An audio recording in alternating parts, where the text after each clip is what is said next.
शिव चरण सरोज रेणु, सेवहु शिव चरण सरोज रेणु। कल्याण अखिल प्रद काम धेनु, कर्पूर गौर करुणा उदार।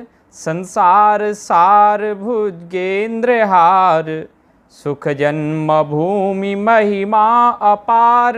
निर्गुण गुण नायक निराकार, त्रय नयन मयन मर्दन महेश। हंकार निहार उदित दिनेश, बरबाल निशाकर मोलि भ्राज। त्रैलोक शोक हर प्रमथ राज, जिन कह विधि सुगति न लिखी भाल। तिनकी गति काशी पति कृपाल, उपकारी को पर हर समान। सुर असुर जरत कृत गरल पान, बहुकल्प उपायन करि अनेक। बिनु शंभु कृपा नहीं भव विवेक, विज्ञान भवन गिरि सुतारमन।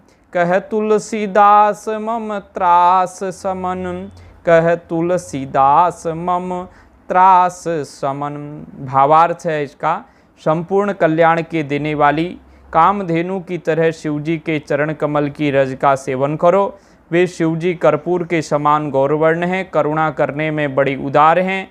इस अनात्म रूप असार संसार में आत्म रूप सार तत्व हैं। सर्पों के राजा वासुकी का हार पहने रहते हैं।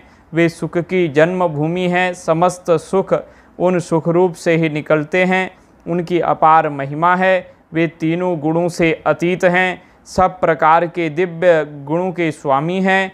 वस्तुतः उनका कोई आधार नहीं है। उनके तीन नेत्र हैं। वे मदन का मर्दन करने वाले महेश्वर अहंकार रूप कोहरे के लिए उदय हुए सूर्य हैं। उनके मस्तक पर सुंदर बाल चंद्रमा शोभित है। वे तीनों लोकों का शोक हरण करने वाले तथा गणों के राजा हैं। विधाता ने जिनके मस्तक पर अच्छी गति का कोई योग नहीं लिखा, काशीनाथ कृपालु शिवजी उनकी गति हैं।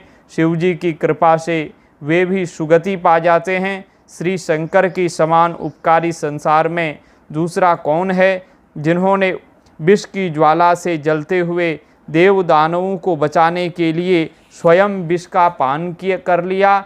अनेक कल्पों तक कितने ही उपाय क्यों न किए जाए, शिवजी की कृपा बिना संसार के असली स्वरूप का ज्ञान कभी नहीं हो सकता। तुलसीदास कहते हैं कि हे विज्ञान के धाम पार्वती रमण शंकर, आप ही मेरे भय को दूर करने